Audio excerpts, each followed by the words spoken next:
Sylhet MC কলেজের শিক্ষার্থী মিজানুর রহমান রিয়াদের উপরে হামলার ঘটনায় ইসলামী ছাত্র শিবিরের সম্পৃক্ততার বিষয়ে বাংলাদেশে জামায়াতে ইসলামের সিলেট মহানগরের আমির মোহাম্মদ ফখরুল ইসলামের বক্তব্যের প্রতিবাদ জানিয়েছে বাংলাদেশ ইসলামী ছাত্র শিবিরের সিলেট মহানগর শাখা।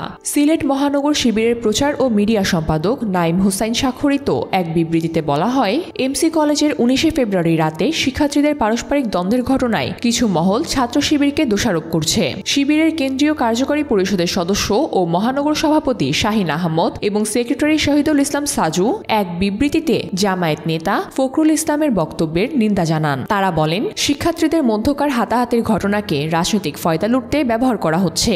মহানগর জামায়াতের আমিরও এ ধরনের অপপ্রচারে বিভ্রান্ত হয়েছেন বলে শিবির মনে করছে। তারা দাবি করে, শিবিরকে জড়িয়ে বিভ্রান্তকর তথ্য ছড়ানোর অপপ্রচেষ্টা জনগণের নজরে এসেছে। শিবির নেতারা অবিলম্বে মহানগর জামায়াতের আমিরের বক্তব্য প্রত্যাহারের আহ্বান জানান এবং বলেন, বিভ্রান্তিকর মন্তব্য পরিহার করে সঠিক তথ্য উপস্থাপন করা উচিত।